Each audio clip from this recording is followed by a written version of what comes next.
gets a goal? Who got the assist? Who got the assist?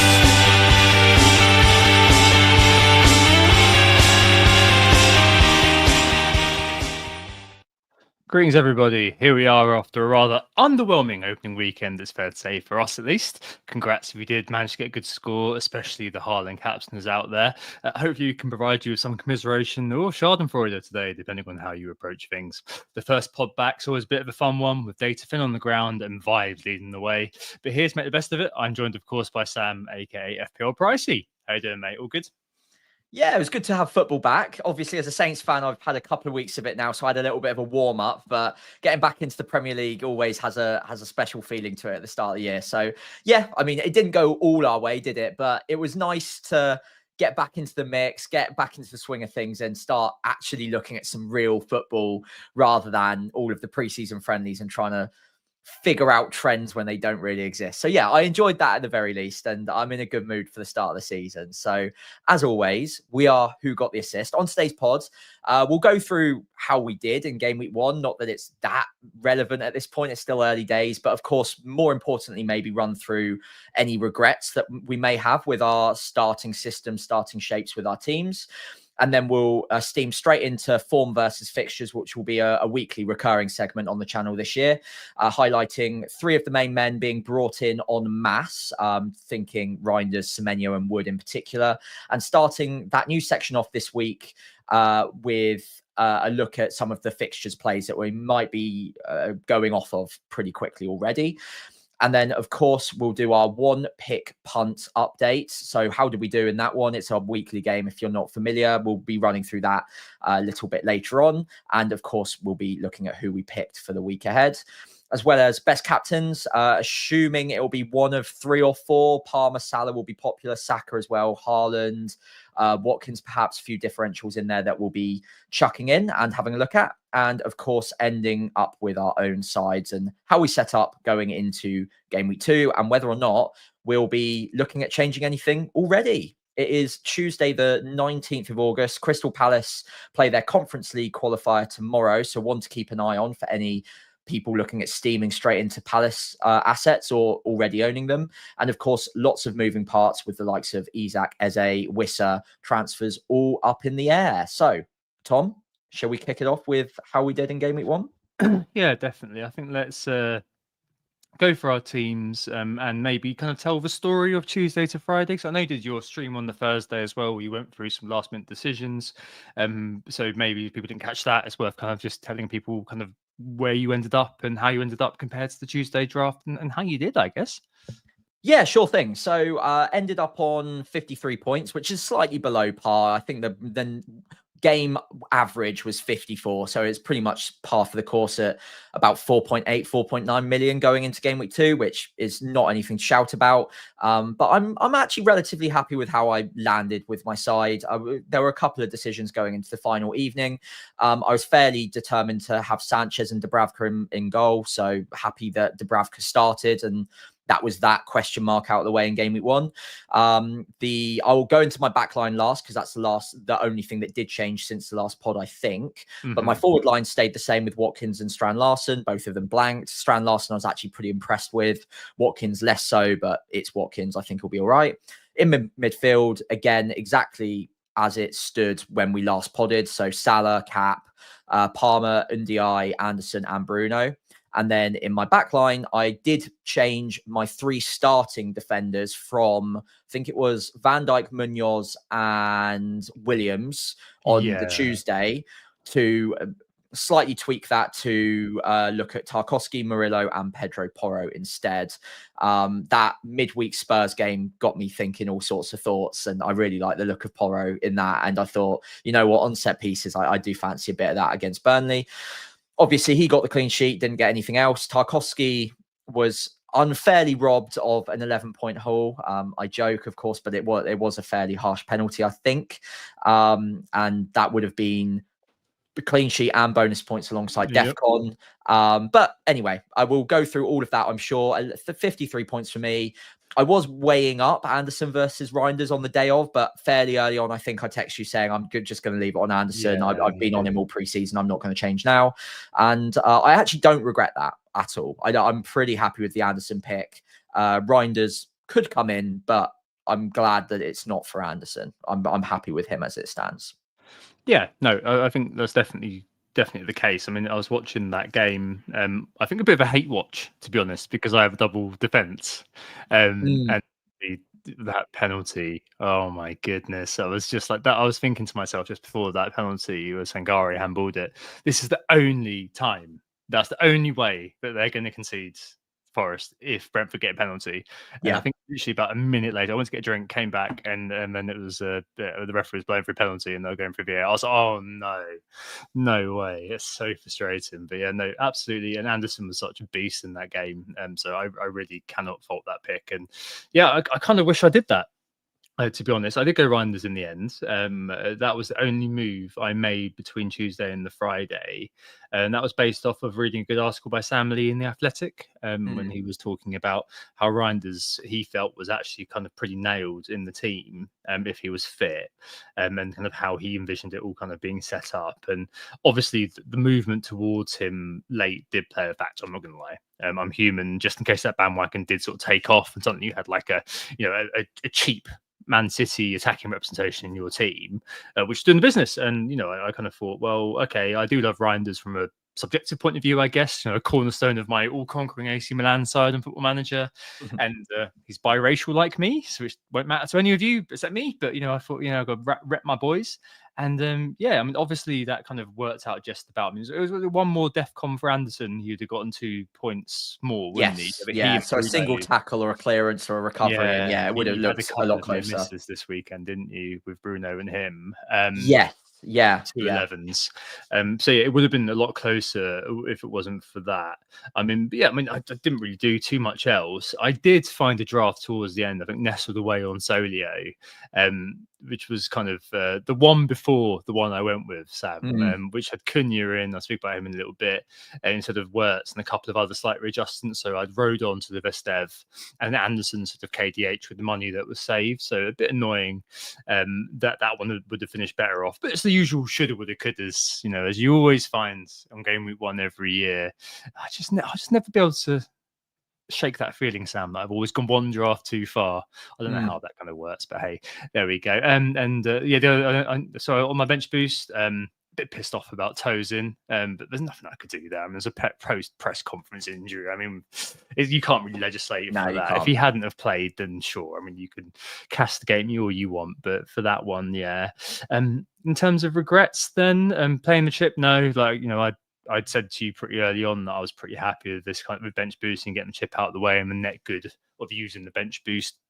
No worries about that at all. A couple of kind of nitpicky things that I don't think I really thought about at the start. Maybe could have thought about a little bit more at the end. So Wirtz as the price point, I've got no issues with having the price point occupied. I took that kind of from our discussion of our drafts a couple of weeks ago, and I think that was probably the right thing to do. But my observation of the game itself has made me kind of wonder about Wirtz a little bit. Talk about that in a little bit. And the only other thing is that I've ended up with a 4.5 million goalkeeper on the bench in Verbruggen, and obviously the last minute concession was incredibly annoying. And it kind of occurred to me on the train home today, and I was thinking about what I was going to say for this bit, that in fact, maybe what I should have done there is been a bit more severe, maybe, Sam, with the bench boost. If I was kind of calling it a sustainable bench boost, as I was trying to do, I should probably have just kind of gone with the Bravka, and just kind of accepted the 0 if needs be, because actually where I've ended up now, because I'm not interested in rotating him and Sells, is that I've got 0.5 less on the field compared to everybody else. It's a bit of a budget handicap, and that'll probably be the case up until wildcard, because I don't think I can see, it may be a situation where I do swap him out, but that maybe is a bit of an error on my part. And kind of flies in the face of the sustainable bench boost idea a little bit. So not disappointed with the decision to bench boost, but maybe I should have given more thought to maybe limiting the expenditure a little in a spot where I wasn't really going to care about it after game week 1. Like players like Fulkrug, Dewsbury Hall, both whom blanked, I'm less annoyed about, because those seem decent options on paper at the time, if that makes Yeah. sense. But with the goalkeeper, I maybe should have just gone, you know what? I'm just going to go with deprive. If it doesn't play, I'll take the 0. And at least I've got that money then to spend later on. So yeah, 54 for me. So 1 point more than you. I think I put Reijnders on my bench, but that was mainly so I could make it say VERA. And in reality, the bench boost got me 6 points if you're going to put Dewsbury Hall on the bench. So I think we're going to anoint you the winner of game week 1, really, because you're a chip ahead of me with 1 point less used, and also you've got a 5.5 more to play with. So yeah, a bit of a disappointing game week 1. I don't think I had it on my bingo card really, that I just get, was it 3 returns? Was it? Yeah, Verts. Sorry, I wish it was Verts. Salah, Reijnders, and Pedro Porro. That was it. But I do think across the board, Sam, I don't know what you think, but across the board, my kind of impression is that lots of players who by the end of the year are going to be kind of good picks. So lots of Watkins, not scored a goal since January, Palmer, and co. They're all going to be players who will score points over the long term. It's just the case it didn't really happen this week, and a lot of the scores around the place are quite kind of suppressed, aren't they? So got to look at it in that context, right? Yeah, and there's always outliers in game week 1, and it's usually the loudest game week for people shouting about their really good scores because everyone's engaged. There's 10 million managers who are all actively picking a game week 1 side, whereas there's a drop off after that and less engagement throughout the season. So if you're looking around social media or talking to your mates in the group chats and everyone's like bragging about their different sides doing really, really well, don't worry. These kind of game weeks where a lot of the premium or middle price assets that are very popular and absolutely fine picks, they just don't return all at once. And it happens 2 or 3 times a season every year. We've played this a long time. And I don't think there's ever been a season where there hasn't been at least one game week like this, where 3 or 4 at least of the most popular or most expensive picks just haven't done well. And there's like this one niche combination of players that if you happened upon that specific structure, and in this circumstance, it was the Haaland structure with Salah and then 2 5.5s. That seems like the meta structure from game week 1 at the moment. But it is so important at this point to remember it's 1 game week worth of data. Palmer, Verts, Saka, even Salah as well was a little bit disappointing. Watkins, Gyökeres, all of these players are going to be at times very good picks and they're going to get returns. It just so happened that all of them didn't return in game week 1. And that just won't be the case throughout the season. So Haaland's a fantastic pick. He's also going to be in that pile, but there will also be weeks where he doesn't impress or doesn't get returns as well. So it does balance out to a certain extent. Obviously, Haaland maybe skewing upwards a little bit in terms of people's estimations, which is fair. And a few players that we're already a little bit worried about. Palmer, Verts, maybe 2 of the more popular worries this week because of what we've seen so far on the pitch and the way that they were playing. But yeah, I'd say the general best advice is just a bit of calm, bit of patience. These things do come out in the wash over a 5-6 game week average. Yeah, definitely. And don't forget the nefarious impacts of social media, like those who've done well shout loudest, and comparison's the thief of joy, as the old saying goes. And you can't help but see people who have captained Haaland and have got all sorts of picks in their team, and you're kind of like, as you described, Sam, mates bragging in the group chat, people in the office saying, "Oh, mate, I put Achi Ampong in at the last minute and you got 9 points. You got toes in, lol. How did you miss that?" Yeah, that was an interesting conversation by the coffee machine earlier on today. But all of these things, as you rightly say, Sam, you look at it over the course of just 1 week and think, well, what do we really know? Probably not very much. And long-term listeners and watchers will know that we've looked at how much data do you actually need and all this sort of thing in the past. And we won't be doing that now, but safe to say that it's hard to draw too many conclusions right now. Leading us nicely, Sam, onto form versus fixture. So we'll be doing this every week, and it really does kind of pick out some of the key people in the zeitgeist in the meta every week, and we'll go through and discuss them one by one, plus whatever the hell else is going on out there, just as a kind of barometer, really, and a sense check for us and a sense check for everybody else in terms of the players that everybody is going wild over, and potentially if that makes sense. At the moment, if you watch on YouTube, and we'll talk about it in terms of voice, you'll see there's a table which we'll be using kind of every time, which shows 6 key players who are the ones Sam described. So Reijnders, Semenyo, Wood, Ekatike as well, and then Verts and João Pedro. And we'll discuss their price on the table. There's price points, their non-pen SGI, and the next 3 game weeks. Obviously, at the moment, 1 game week, so this is all a bit irrelevant, but over the course of the season, this will become a lot more useful. But we've got to start somewhere, and this is where we are.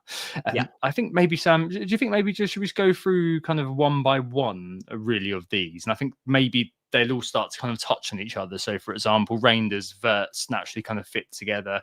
Ekatike and João Pedro probably fit together, and Wood too.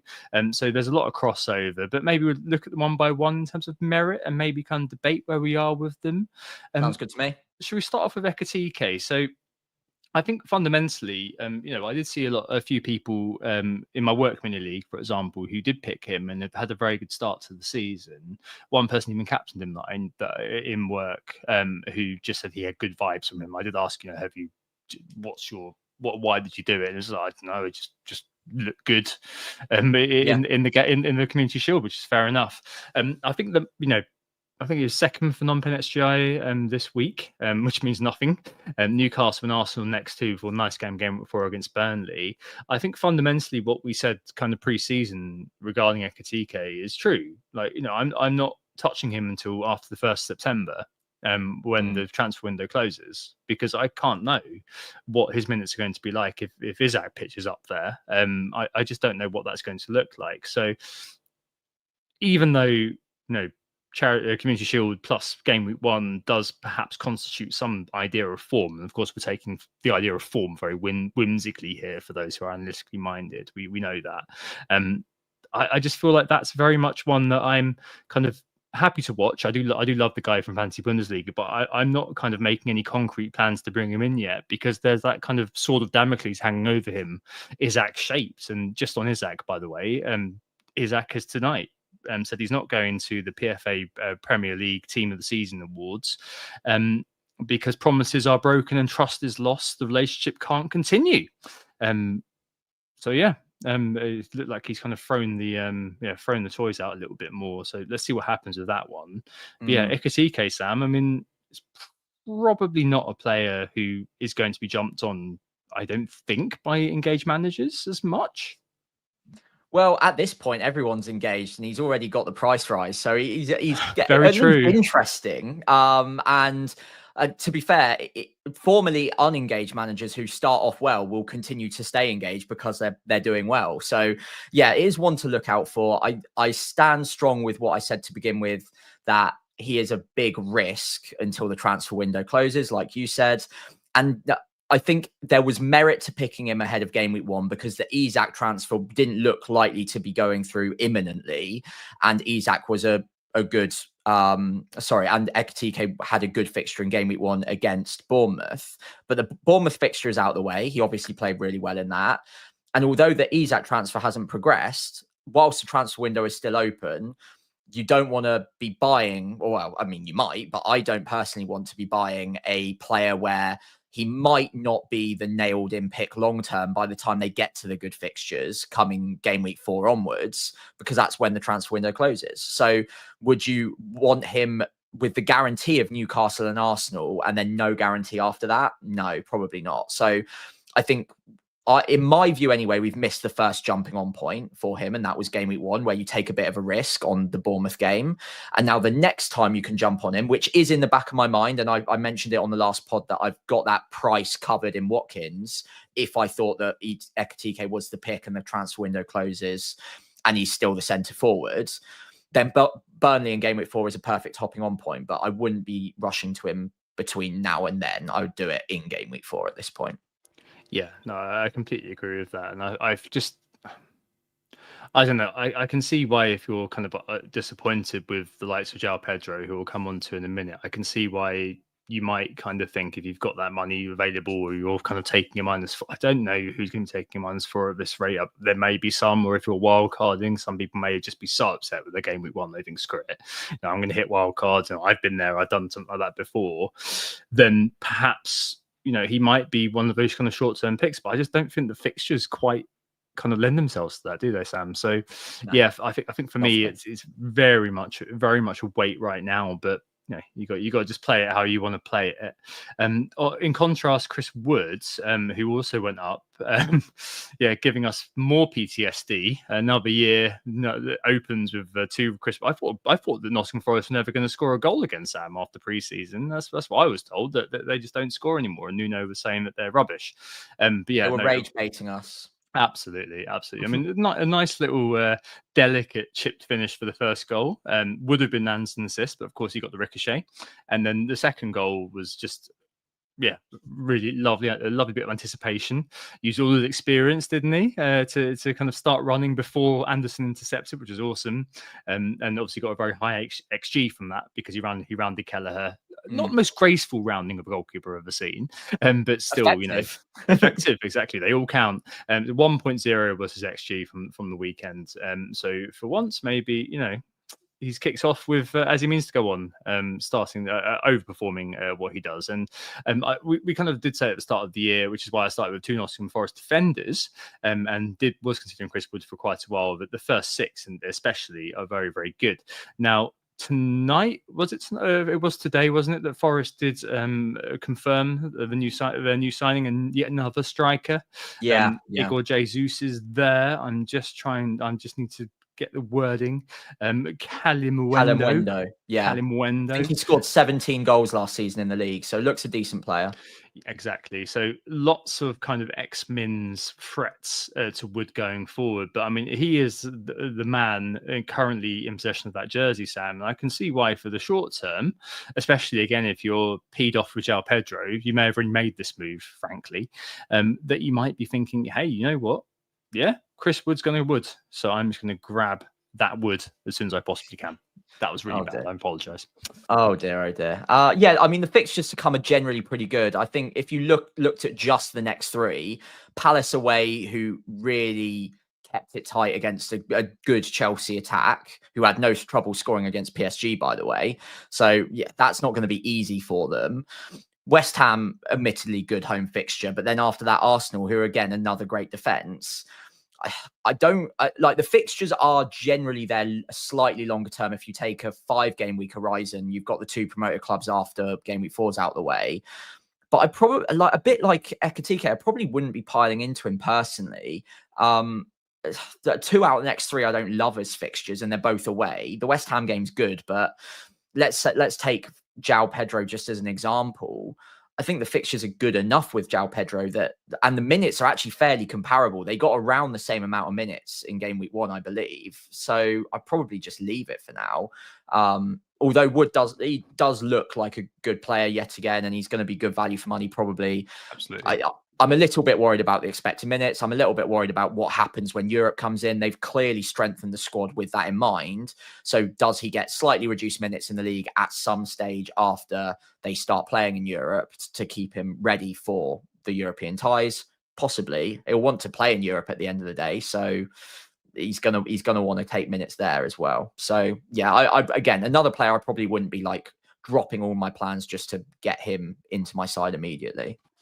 Yeah, and using up those valuable free transfers. I think it really does kind of depend on your view of what happens after the international break, perhaps with Wood. I know that you have the Nottingham Forest game, and I think that is it after game week 4 that they start to kind of have European involvement, Sam. Yes, it's between 5 and 6, I think. Okay.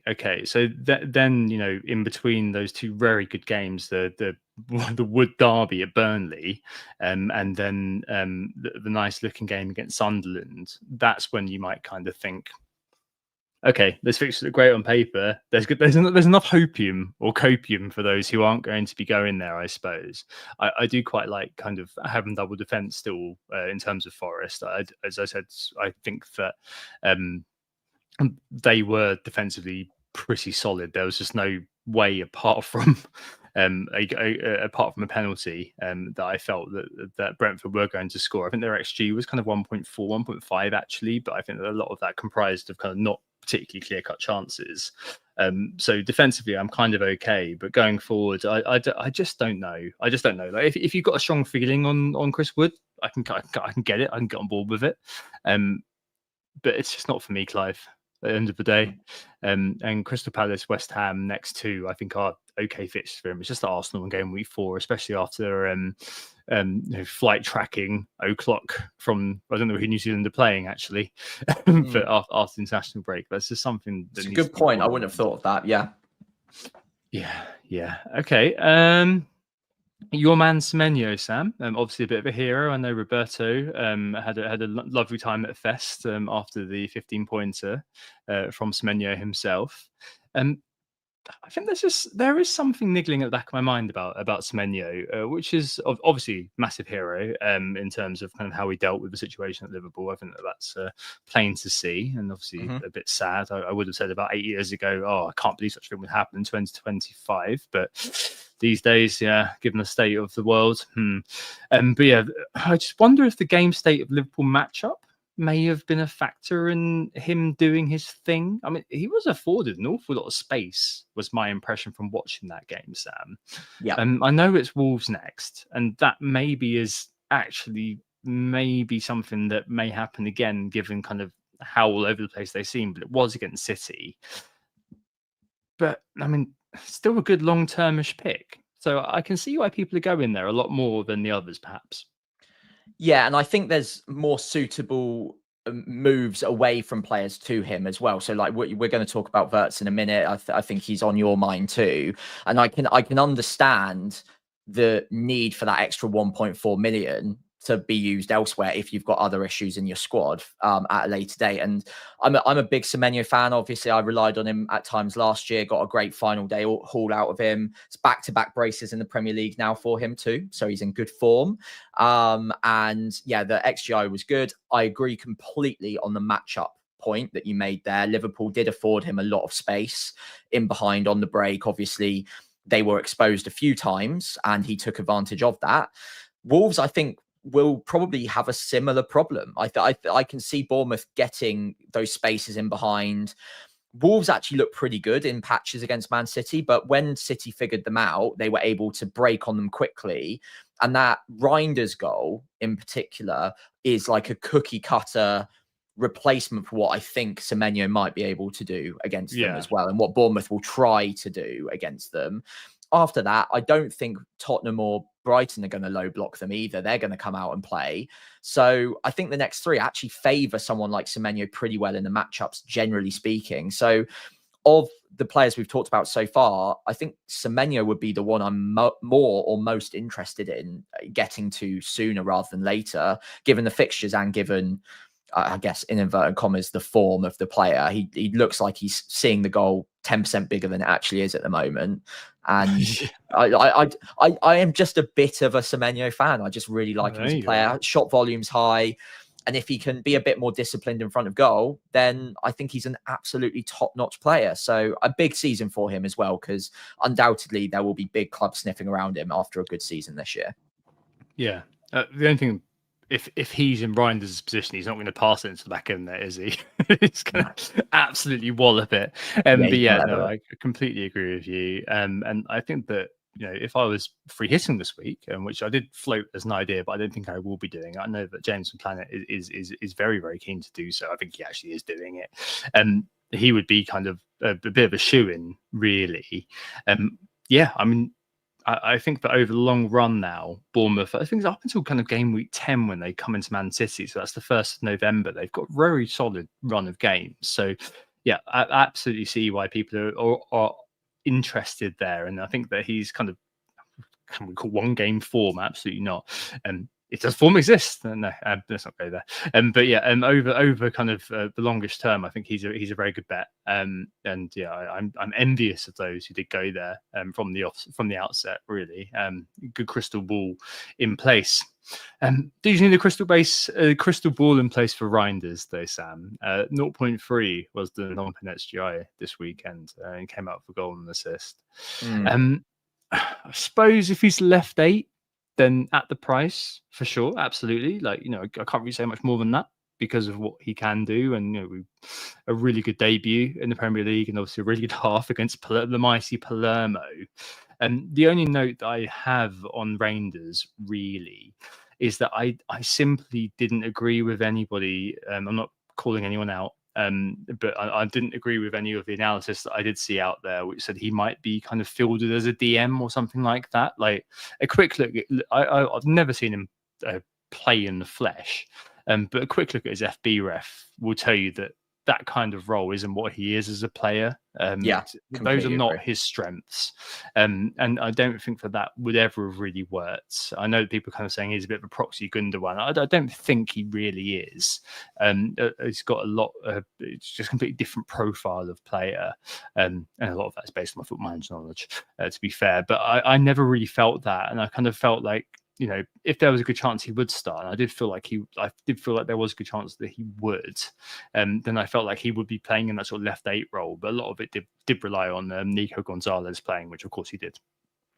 So for 5.6 as he is now, Spurs, Brighton, and Man United the next 3, I don't really have many issues if people do want to go there. But I mean, there probably is a better jumping on point, right, Sam? Game week 6, I think, against Burnley is kind of heralds the beginning of an okay fixture run for City. Yeah, agreed. Game week 6. I mean, I'm probably looking at free hitting in 6, so wouldn't be buying him in that week, obviously, outside of a free hit. But after that is still a good run of fixtures. And then again, game week 13 onwards, they've got a cracking run. I don't think we're going to want to wait that long if he continues to play in this role. I think the Gundogan comparisons are not necessarily about Gundogan as a player, but more of the role that Gundogan played at times for City. He was used in the same way that Gvardiol wasn't playing in his favoured role last year, but was getting forwards. I think Gundogan in the past has been played in a certain role as a functional player, but Reijnders is just better at that. And he's not very good at the defending. Like you said, look at FB ref once and you'll see that he doesn't track back. He doesn't do the tackles. He doesn't really get involved in that. He's not about that life. So I do wonder if that because they've got a lot of players in these roles where Foden's coming back in as well, Cherky is going to get minutes. Bernardo Silva is club captain, so he'll still get minutes. There's going to be a lot of competition there. I think he's probably good enough that I wouldn't even worry about that. He looked absolutely sensational, and it's not often that one game week would dictate my opinion on a player, but when you play that well, and obviously he came with a bit of a reputation as well. I'm a Football Manager player myself, so I've seen a bit of him on there. Not that you should take that too seriously, I suppose. But I think at 5.6 million, even if you disregard everything I just said, and even if you think that there is a minutes risk, if he's playing at all for Man City and getting involved in any way in the final third, anything sub 6 million is insanely good value for a Man City attacker, midfielder, whatever you want to call it. And it will remain good value even if he keeps rising in price a few times as well. So he is very interesting to me. He's probably, if I was going to make a move for any player this week, the most likely that I would be making a move for. I'm glad I didn't move from Anderson to him before I saw Anderson play, which I have to admit, after watching the Man City game, I was a little bit tempted to just say, mistake made, he looks insane, I'm going to get him straight away. I have not done that. Saw Anderson and thought, actually, all the reasons I wanted Anderson hold true. Great minutes, good on DEFCON, actually is a bit of a baller as well. And he does also get into attacking phases. Yeah, absolutely. All of that in mind, I think he's a great buy if you've got a hopping off route to him. So if you've got Rutter and you're not convinced on the minutes, fair enough. I get it. If you've got any other 6 million that you can get to in one move this week, I get it. But I wouldn't be ripping apart your team, taking hits to get in a player that's had a really good debut, or I guess professional debut for Man City. But it's 1 week. And they've not got the easiest run of fixtures to come either. So I think, again, a little bit of calm is needed. If he goes and bags a brace against Spurs, I will rip up my plans, probably sell NDI and just get him straight away. Yeah, I do really like him, but I don't think every player that you like needs to be an immediate buy. That's all. Yeah, no, I feel you. And plus, Martin in the chat has just mentioned the Wolves tax, which is fair enough. To be Yep. honest, you've kind of given voice to that already. All right, on the other side of it, in terms of the, I guess maybe the fixtures, and maybe just kind of in terms of people kind of getting rid. Florian Wirtz is the top sold player right now. I said earlier on that, you know, I was a little bit. He was kind of one of my regrets, not because of kind of this price, but more because of the pick of the individual.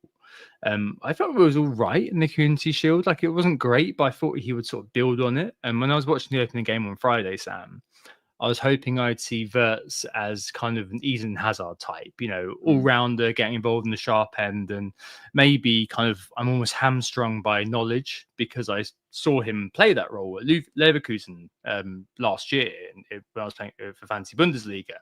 And, you know, he was literally getting on the end of things, you know, just making things happen, but also kind of following through and being the guy who'd then go on and score, or at least be making the fun ball to get the assist.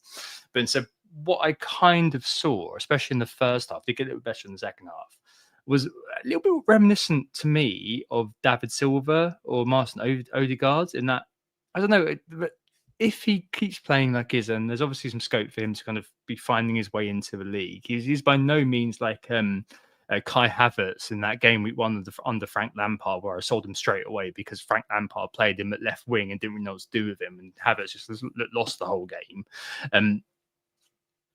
I don't think Wirtz is that, but if he does play like that, then I think that what we're going to see is that Wirtz becomes a bit of a pre-assist king, where he's a very, very good footballer. The old Luka Modric. Yeah, and Odegaard nowadays, and David Silva, like those sorts of players, brilliant players to watch, but not players that have left a real legacy in FPL terms. And it's one of those where the next two, Newcastle and Arsenal, do give kind of a decentish jumping off point. It's kind of just where you jump to, and whether a week of information might be quite handy. So, you know, I was very tempted, for example, to look at Cunha. So that's a player that I said to you in preseason I quite liked. I sent you a team with Cunha in it, and, you know, I did really like that team. I didn't go for it in the end, but in terms of that game, just to kind of tangent a little bit, because obviously I watched that one. I actually enjoyed that the most of this whole weekend, even though I had no FPL representation there whatsoever. Like, Cunha, I felt, was the one who is definitely, and we'll see what happens with Sesko, but was definitely at the sharp end of it for United. Yeah. A little bit more than Bumo, I thought, and a little bit more than Bruno. And I think that he's going to be the one who potentially is going to hit that ceiling for them over time.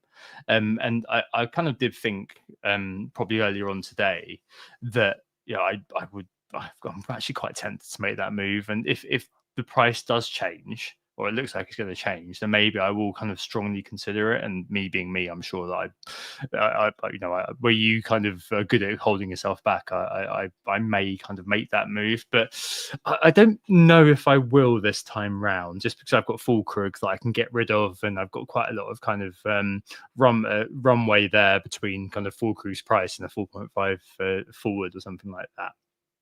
But I am kind of... I can understand why a lot of people have sold, put it that way.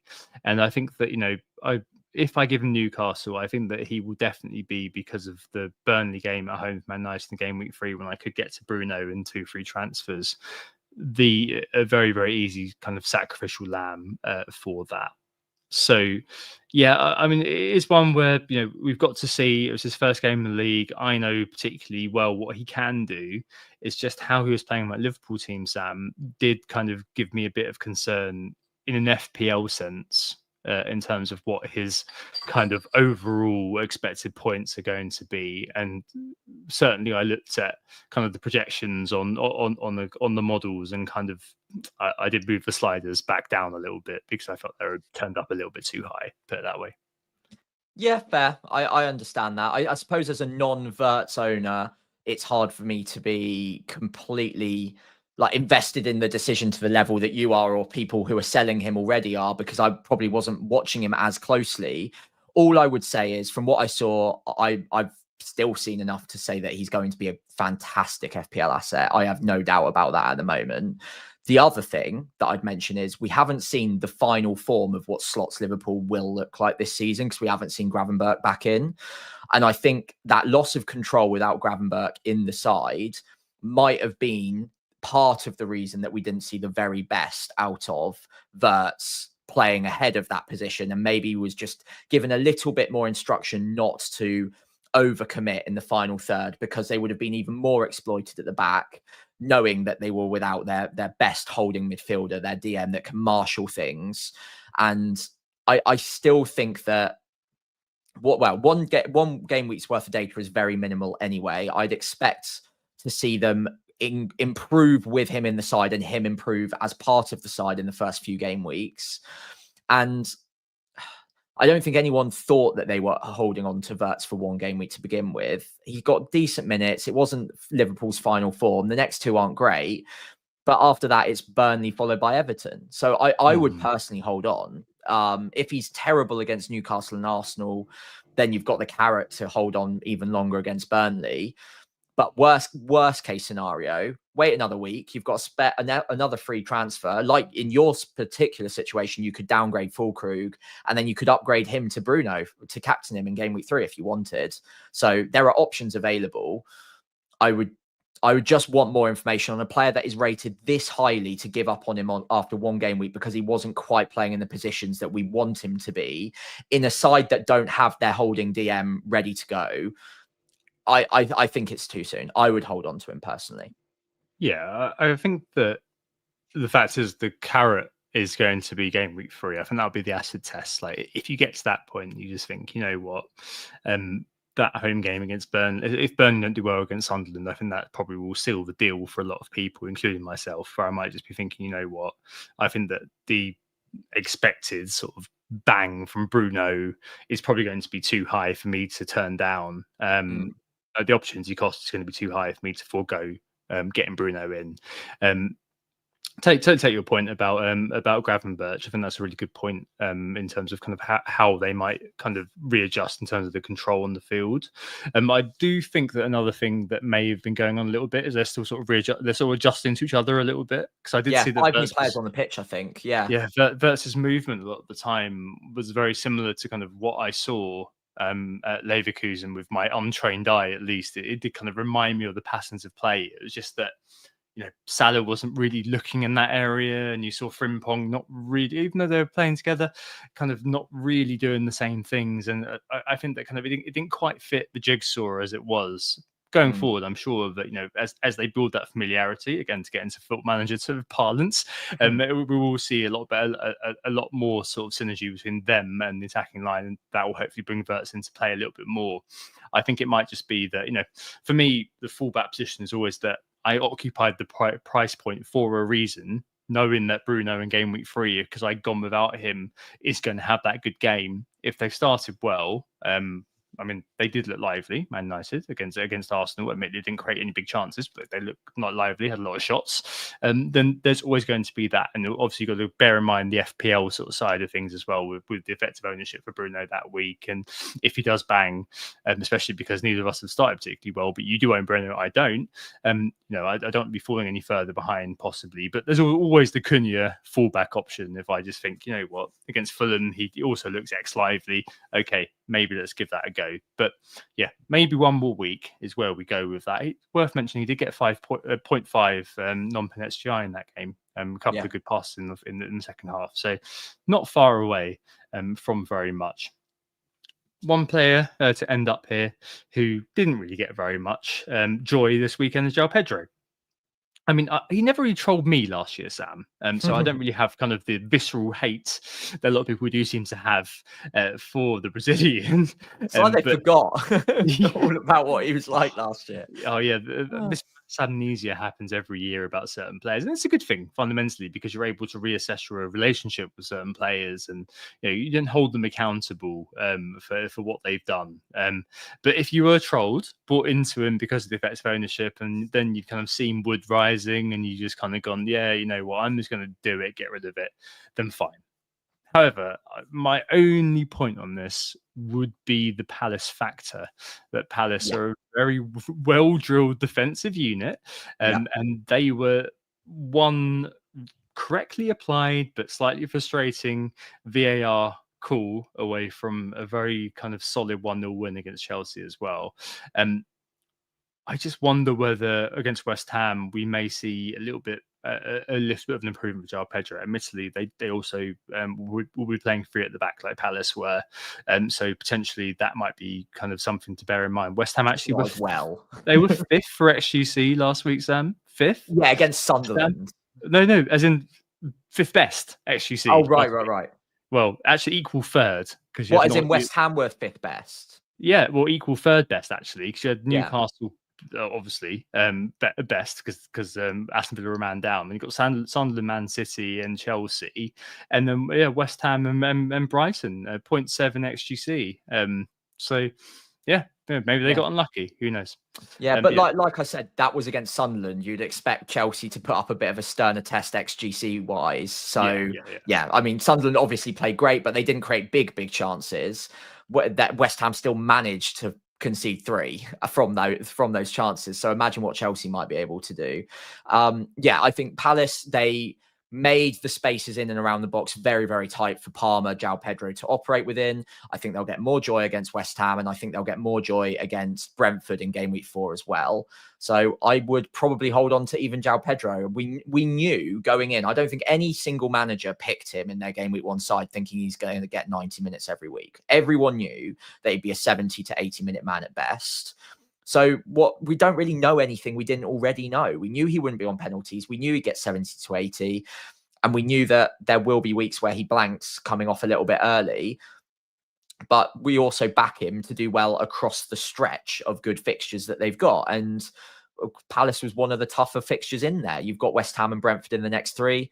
I would probably keep the faith on João Pedro and reassess after game week 4 is out of the way, potentially. How good did it feel when you got subbed off though, Sam? It was amazing. I loved it so much. I was so, from a personal point of view, I was so scared of João Pedro hauling because by the time we got to that game, I was already behind a little bit because of Haaland, because of Reijnders as well. A few others had done, like Man City defense, obviously well owned too. I was thinking the last thing I need is João Pedro hauling, and then I've not really got an easy route to get to him outside of Watkins, who I didn't want to sell either. So that felt good when he went off early. Sorry. No, it's fine. I think it's one of those things, isn't it, where you kind of. Yeah, I mean, the decision for me for João Pedro was always just that I wasn't particularly trolled by him, and 2, I wanted to occupy that 7.5 price point. Like, you made a really good case for just kind of opting out of that altogether, but I'd opted out of so many others already through having the bench boost. I was like, right, I need to have this one sort of in place. And I mean, I do think that we'll see a different proposition on Friday with West Ham. Could the lap start? I don't know. I feel like João Pedro is probably going to be the first choice, but I mean, I think definitely given West Ham and then and Fulham, I suspect probably is going to be a more difficult challenge than on the line. Game before against Brentford. I mean, who knows? Frankly, at the moment, and on international duty with Brazil as well. Yeah. We shall see. Sorry, that was terrible. Right, moving swiftly on. I hope that was enjoyable. Over the course of the season, obviously, that bit will gain a bit more prominence, and we'll have a little bit more to talk about. We're just using it as a conduit to talk over all the key talking points from game week 1. The 1 week punt update last week, I went full Krug. You never go full Krug. You've only got 2 points, but you got a nice clean sheet from Porro. Could have got a minus, a 3-pointer if he'd gotten a red card for a rather interesting challenge on Mr. Lyle Foster, and got away with that one a little bit. If he breathed on anyone incorrectly in the second half, that would have been probably the rest of it gone, and they sent off the pitch. But got away with it. 6 points, fine. I was hoping for a bit more, but you take that. That's fine. We all owners were, but hey, there we go. And if Eze goes, then maybe Porro's overall sort of net expectation does have to be revised down a tiny bit because he loses the clean sheets. It's not the clean sheets, the set pieces. But hey, there we go. He's not getting many clean sheets anyway. Oh god, I might be playing him this week, so you never know.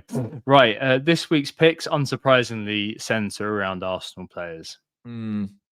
Yeah, so I've gone with what looks to be a fully fit and firing Odegaard once more. He was pretty disappointing last year, but there were a few articles out towards the end of the season suggesting that he'd basically been playing through quite an annoying ongoing injury that was hampering a little bit, not so eager to get shots away. Was it his left foot, I think, where he was feeling it a little bit potentially? And he looks like he's fit again. He looked good against Man United. Obviously, Arsenal generally didn't have it all their own way in that game, but I thought one player that did stand out in a positive way was Odegaard. And, you know, it's promoted club at home. I know Leeds look very good against Everton, but this will be a big step up for them. And I don't think they'll sit in a low block. I think they'll come out and try and play Arsenal at the Emirates. So spaces in behind. And frankly, Saka, Gyökeres are too highly owned to be going for. So that's where I got Odegaard from. Yeah. I just can't stop thinking of Daniel Farke in Norwich and all of those teams and the joy that the bigger teams got against them. I mean, I'm sure he may have learned, but yeah, I think using up an Arsenal pick, but not using one of the big guys in Gyökeres, using an Odegaard this week is good. I've gone for Big Gabs, Gabriel, this week for a similar reasons. So I think the Leeds will attack, and I think that's good for Gabriel's DEFCON. I do think that we should keep a clean sheet. So you're looking at kind of 8 points there. If there's kind of 1 goal in it, 2 goals in it, then maybe you kind of looking at 8, 9, 10. And then, yeah, there's always the expected bullet header. And who knows? Putting one past his fellow Brazilian Lucas Peri sauce. So it may happen. But yeah, I think that using, you got to think about it strategically as well, because if you're using an Arsenal pick, you've got to be careful. Like, I kind of think that the fullbacks will see they could be used later on in the year. And then with Saliba, I think he can be used later on in the year. Saw him do very well in DEFCONs actually this weekend, which was obviously not quite in the playbook that a lot of people had expected. But I feel like this weekend, especially if Leeds do go out and attack, Big Gabs is going to be a beneficiary of that. So yeah, Big Gabs for me this week. Q another 2 points for me, of course. I know technically we are allowed to pick the same players each week, but when I saw this on the sheet, I did go against Gabs because I was initially thinking he might be my guy too. You've got him for this week, but I get him later on in the season if I want him. So I mean, I think that there's going to be a week where we're both kind of like, you know what, it's just too obvious to play the Joker on Salah this week or something like that. We're all waiting for a double game week on one of those, aren't we? Like it's Salah, Haaland, like those big boys. When double game weeks come around, we're going to want them for that. Mate, your game week 6 versus Burnley, I think that's going to be that's clearly going to be Haaland Joker for at least one of us. Joker's the double points, isn't it? That's effectively captaining. Yeah. Cool. 2 of them to use. Right. Okay. Best captain for the week ahead. So quite a lot to actually kind of chew through on this because I think that you've got if you do have an Arsenal, if you have Saka predominantly, so I don't know whether you could have the confidence to captain Gyökeres this week. I did agree with what Clayton was saying on the Clayton James show today that was still on the way home, that I think that Havertz should have played against Man United, and I think that Gyökeres should have been introduced for the Leeds game. But I think if you do own Saka, I think that is clear the standout. Put it on him, forget about it. But for those of us who don't own Saka, maybe you can disagree with that, Sam, of course. It does come down to quite a difficult sort of decision potentially between Salah and Palmer. The algos are a little bit split on which one's the best. At this point in the season, my feeling is just kind of towards Salah, but I'm not 100% sure. But I think that's kind of where I'll default to this week. But yeah, quite a lot to discuss on this one because there's a lot of options in the field.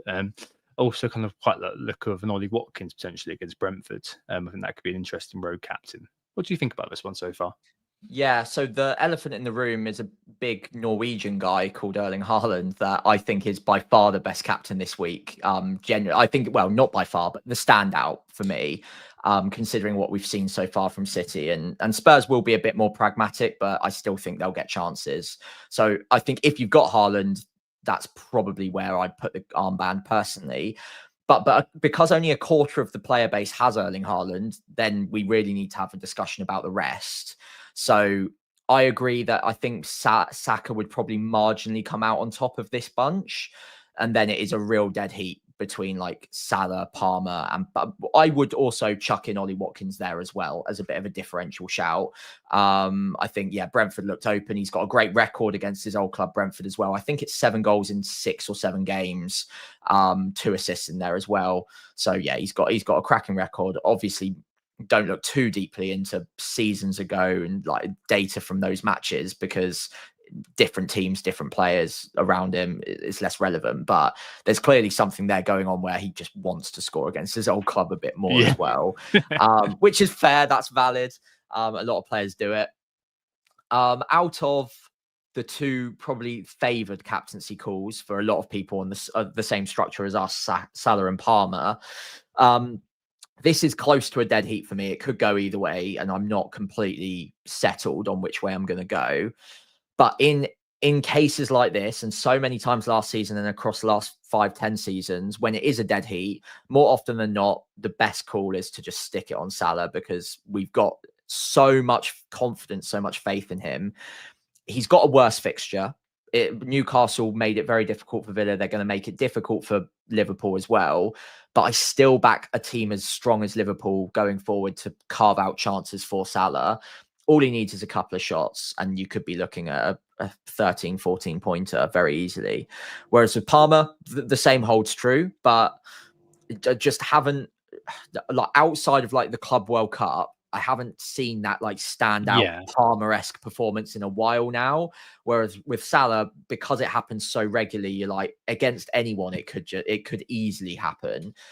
I feel like I'm now 1 or 2 matches of seeing Palmer really kill it before I'd have that confidence again. I want to see it first again. I don't know. Is that a really silly thing to be saying? Should I still just have that faith in him, considering the fixture's quite nice on West Ham?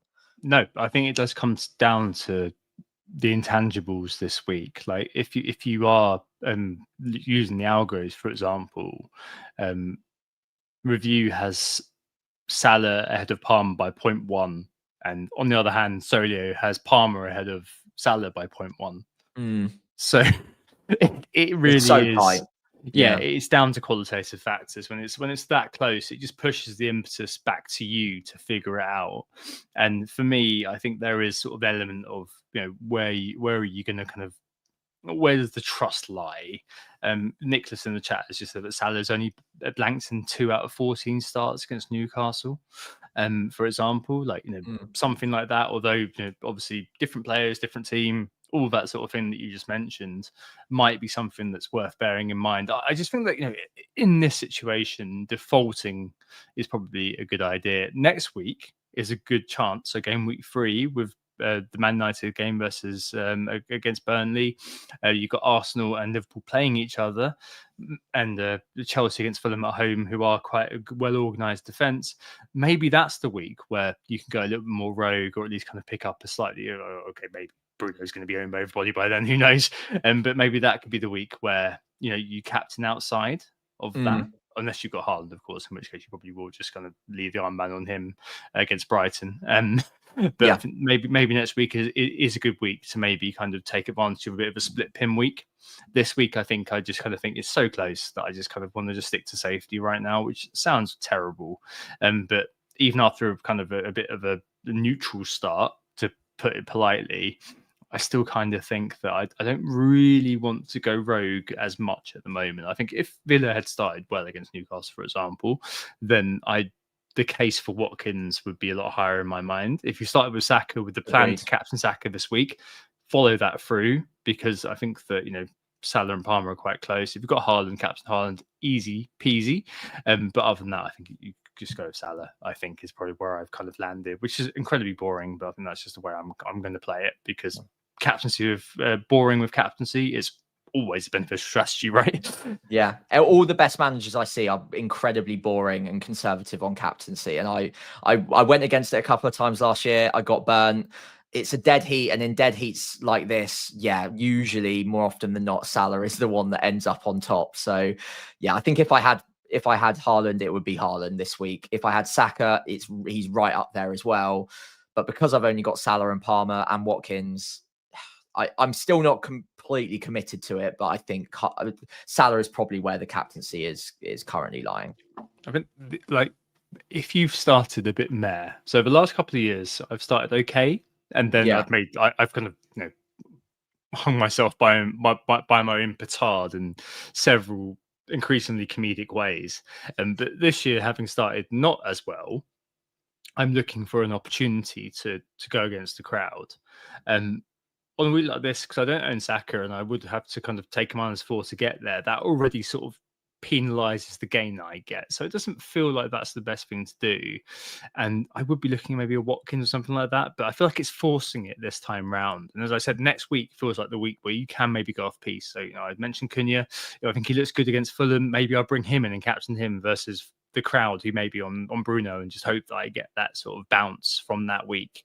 But it feels like this week just isn't the week to do it. And you've got to just hope that the fact that a lot of those sort of high potential players who did blank this week maybe just turn it around the next week, which we always see in FPL, which probably will help you out, no doubt. But yeah, no, interested to see how it all ends up. But I suspect the effective ownership will kind of probably back Salah. Interesting to see as well if the analytics does kind of swing one way or the other. If it goes strongly behind Palmer, we may see a kind of a bit of a rise for him, but who knows? I think it will stay pretty even. Yeah. Cool. All right. So on to our teams for this week. A few kind of versuses around the place. So yeah, I'm set up as per on screen for YouTube. On my bench, I've got Fulkrug, which I'm kind of okay benching him. That's fine against Chelsea, I think. Actually, no, I'll come back to that. I've got Tosin currently playing, just because it's close between. It said on the standard was saying that he had a slight injury, so he may come back and play. I think he's expected back in training this week. I saw something earlier. Yeah. Yeah. So if he starts, I think he's either going to be a start or not play at all. I think a 1-pointer would be desperately unlucky, but I'm hoping we get a leak because it's Friday.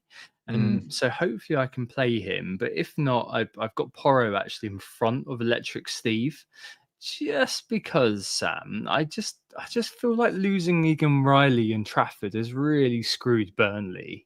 And I did have a stare thinking, yeah, you know what, I'll play him in game week. I'll play him in game week 2, and Sunderland didn't produce actually that much. I think it was a 0.7 XG or something like that. But a 0.6 obviously because we spoke about that earlier on. But I don't know. I've just kind of got cold feet on playing him this week, Stev, and so I just kind of I'm a little bit concerned about that. All the algos tell me to play him. But I just don't know. I just don't feel like that's kind of the right call. And the other kind of call that I've got to consider is Dewsbury Hall versus Fulkrug. I did look at. No, this is a niche one. If you do own Dewsbury Hall, but I saw like a nice sort of pass map for Everton, which showed that he was just not being found basically in the game. I was going to say the words nice and pass map in relation to Everton's performance yesterday cannot be in a sentence together. That it was horrific. It was a nice looking pass map, which kind of helped me understand that Dewsbury Hall was not being found. And that is probably because he was basically thrown into the first team without much of a preseason at all. And he was making lots of runs, doing lots of things. And it just wasn't kind of fitting in with how Everton's attacking plan had hitherto worked. But there's the X narrative of new home. Could have got an assist or two last night. A good chance for O'Brien from a corner. I saw on the highlights this morning on my way to work. Highlights in inverted commas, of course. So I mean, I'm tempted to play him over Fulkrug or one of the defenders. But yeah, I mean, it's very much a case that if I do make a move, it will probably be Verts to Cunha. But I think from a time where I was thinking, yeah, there's a good chance I do this. When I was thinking about it today, I very much kind of cooler head to prevail, put it that way. I mean, broadly, Sam, without going through my team, so it's boring for the audio. Do you think that those decisions are right? So, Dewsbury Hall on the field over Fulkrug, and then a choice between Tosin, Pedro Porro, and Estev. Okay, well, I'll come on to Estev with Porro and Anderson as well in a minute, because it's a decision in my team too. So it'll be good to like kind of see both of them next to each other. The Dewsbury Hall versus Fulkrug.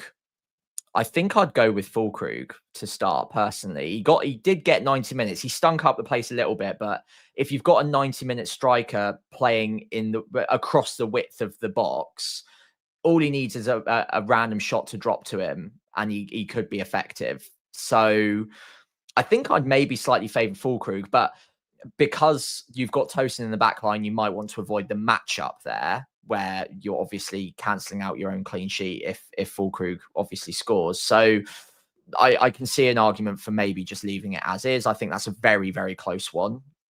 But I wasn't like overly impressed with Everton generally or with Dewsbury Hall. So it's not like I saw what Dewsbury Hall as a much better asset than Fulkrug from what we saw in Gameweek 1. And Fulkrug playing closer to goal will get more big chances than Dewsbury Hall will. I think I'd probably just about go with Fulkrug, but it is a close one. The other decision, bench order, Porro, Estev. Actually, before we do that, first, I think you're correct to maybe not make the transfer to across to Cunha this week. I would probably roll it. Again, I think we talked about it on the preseason pod with Ross. There's a little bit of maybe action bias there, where you feel like you need to do something because you've just had a bad game week, and the thought that I need to make it look like I'm active and fixing a mistake. I don't think we know enough yet to know that Wirtz is a mistake. If after Newcastle when Gravenberch plays and he's still not getting involved, I understand it a bit more. And obviously the Burnley fixture is the one in which you definitely, you might want to be looking at a Man United player for.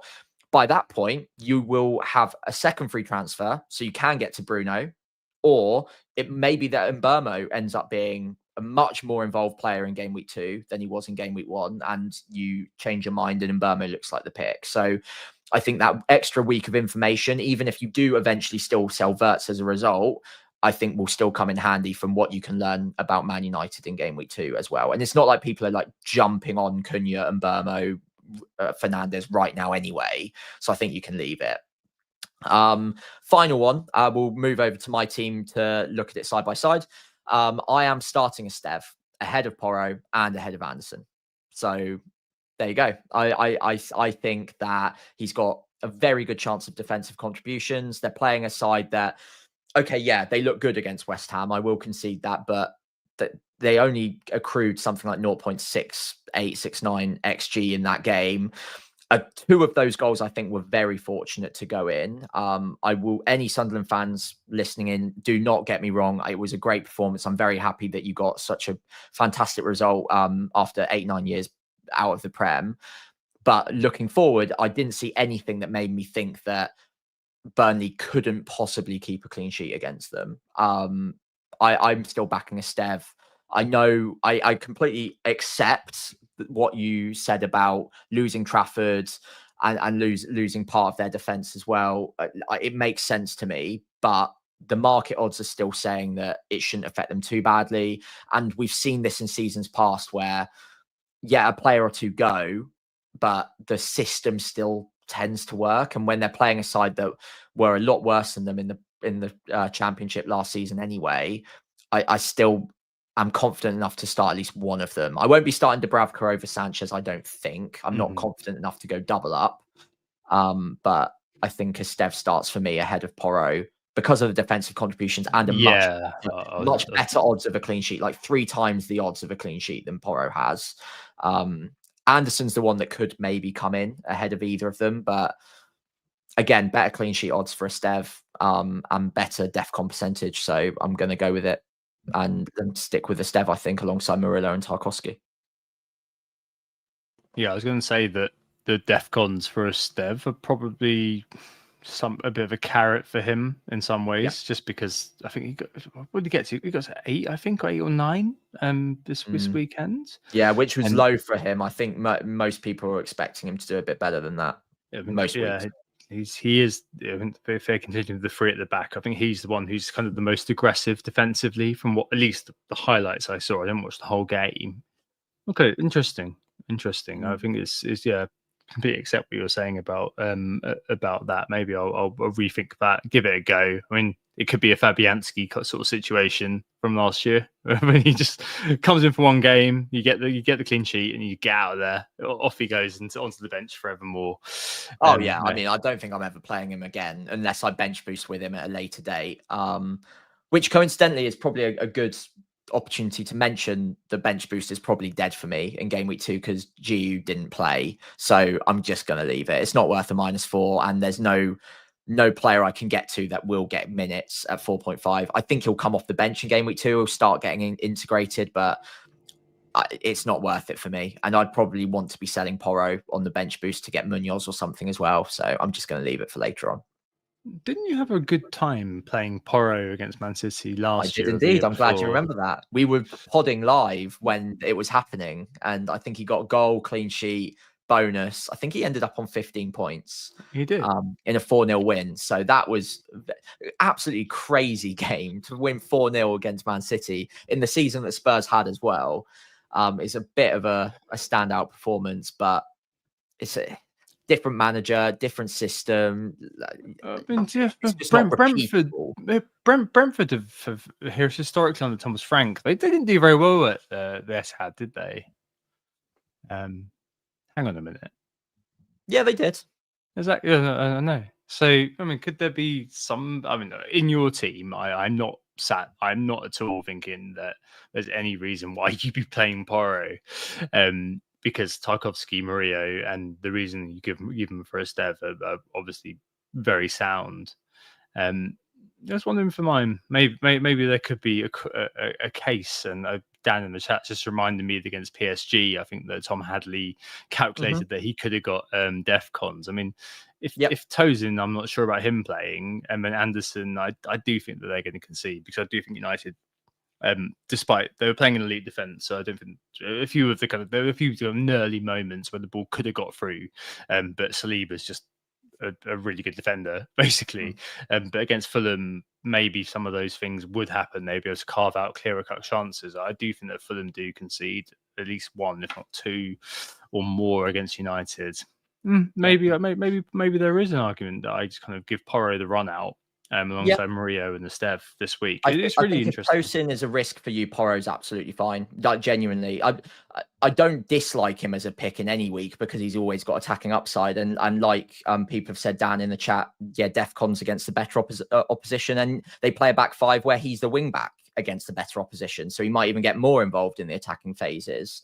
So yeah, I don't think a bad pick, but I'm kind of playing the odds here a little bit. All 5 of my defenders are decent for this week, which is kind of also why I set it up this way, because I wanted to bench boost in game week 2 ideally, and I'm a 1 mark GU away from it just being a decent bench boost without even needing a transfer. So this week I've got a bit of a benching headache, but only because Estev normally wouldn't be a factor, but this week has a great home fixture. Every other week Porro would be in, even against Man City, if Estev had any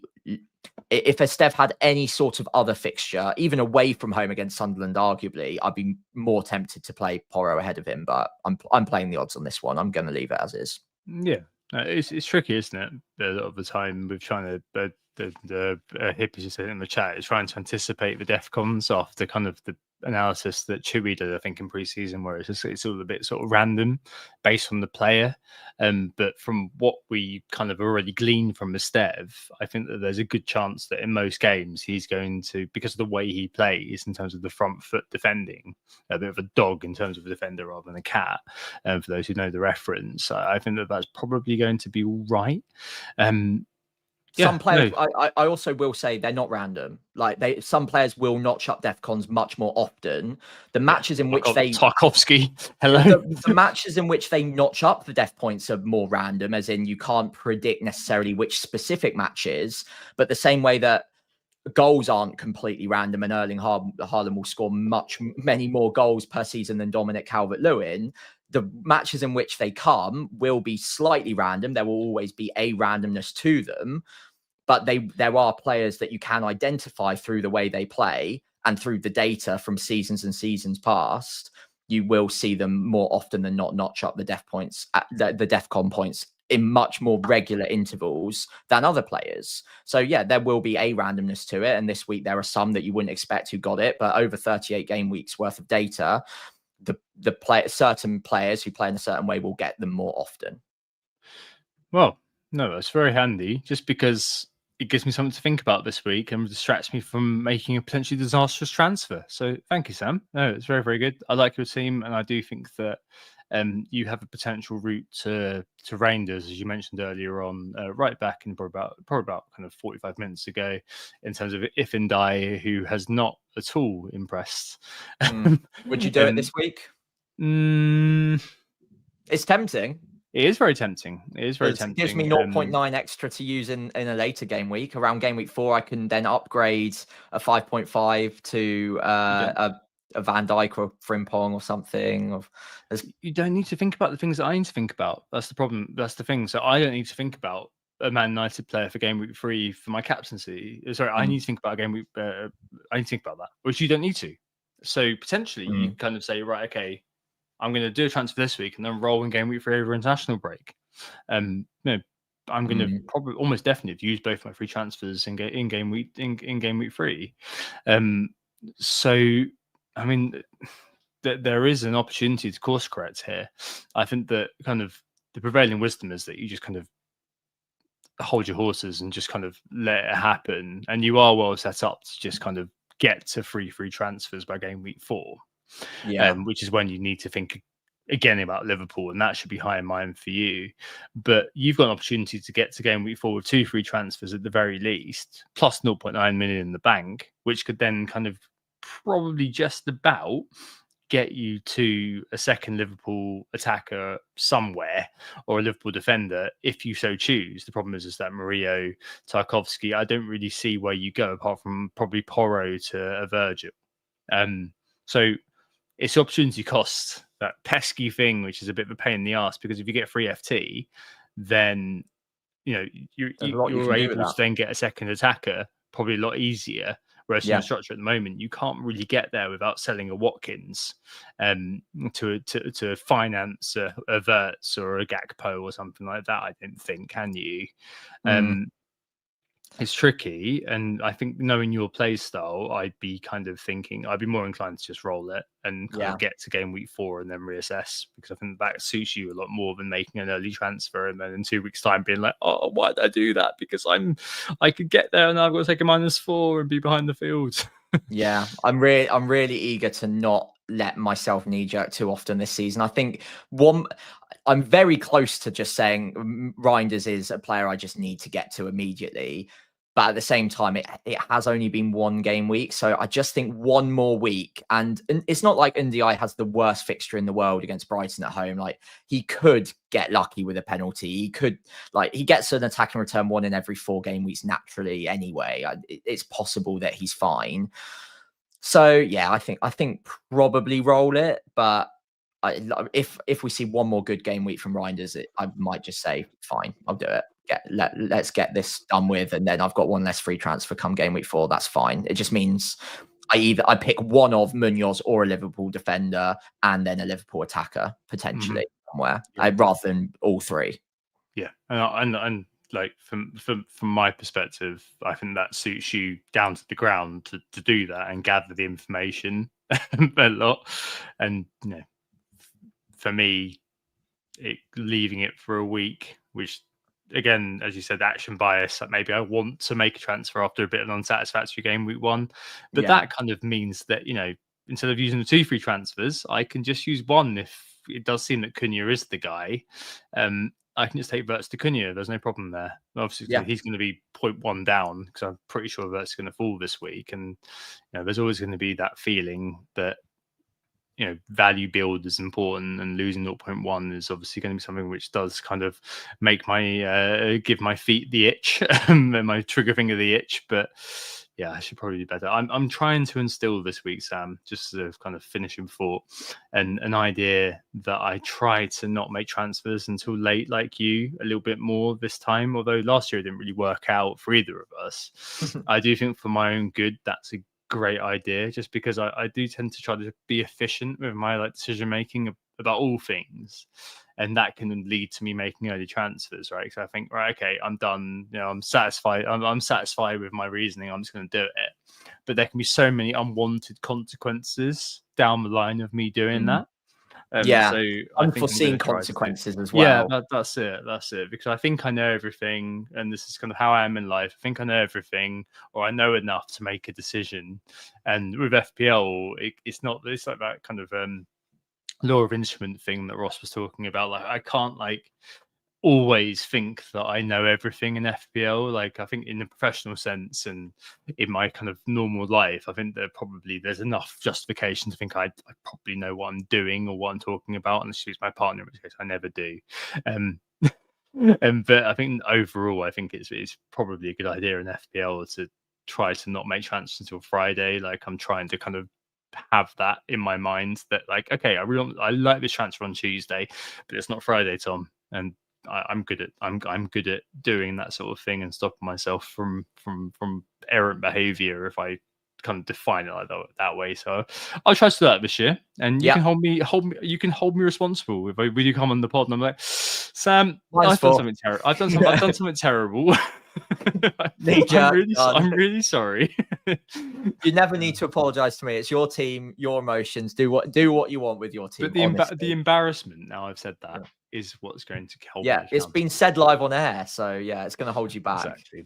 I'm going to try a bit like you to resist transfers and try and find a reason not to make a transfer wherever possible. And I think that's a good rule moving forwards. For me personally, it might not work for everyone, but if I can find a way not to make a transfer, I will try my best to do so as often as possible, because the older I get, the more accepting I am that I just don't know everything. And there are so many bits of information to collect over the next few game weeks that I do feel like just having an extra free transfer or two down the line can come to better use when we're more informed and we've got more information. So as tempting as it is, I think I'm currently going to roll. But it's not out of the realms of possibility that Reijnders comes in because I get FOMO, but I'm going to try my best to resist that for now. Yeah, give it another week because fixtures are good enough. But I think that Reijnders is one of those that you've got to keep an eye on, really. But you've got Anderson, and I think that, again, that's a very, very obviously good pick to kind of oppose or contest that particular price point. And frankly, I just wish I had both of them. Maybe one, but something for one. Something that I'll look at one day. Cool. All right, there we go. One week done. 37 more to go. But hey, good pod, Sam. Thanks so much for your time today, and thanks so much everybody for being there. Yeah, really enjoyed that one. And the good news is, because we've started off at a fairly low rank, we've got plenty of green arrows to collect over the next 37 game weeks. So looking forward to that very, very much. Thank you all so much for joining in, listening in to our first proper pod of the season once the game weeks are up and running. We really appreciate it. We have been Who Got the Assist. You can find us on Blue Sky at Who Got the Assist, all written out one word, and FPL Pricey on there for me. X is WGTA_FPL, FPL Pricey for me as well. And on YouTube, it is WGTA_FPL. And I'm on YouTube at FPL Pricey as well. Got a Thursday night live stream tomorrow evening to talk through some of your questions. If you fancy joining, please feel free to do so. And of course, if you enjoyed the pod, we'd really appreciate it if you could give us a follow on those social channels, give the pod a 5-star rating wherever you're listening. And of course, leave a like, hit subscribe on YouTube if you're not already doing so. That really does help us get the pod out there. Yep. Thanks so much for listening and watching, especially if you're new. We really hope you enjoyed it and you'll keep coming back. We love doing this. That's the only reason we're here. Thanks, Sam, as well. Thanks for listening. Hope it's just if you licked your wounds, or if we gave yourself a Schadenfreude this week. See you next Tuesday, basically. Oh, it's a goal. Who got the assist? Who got the assist?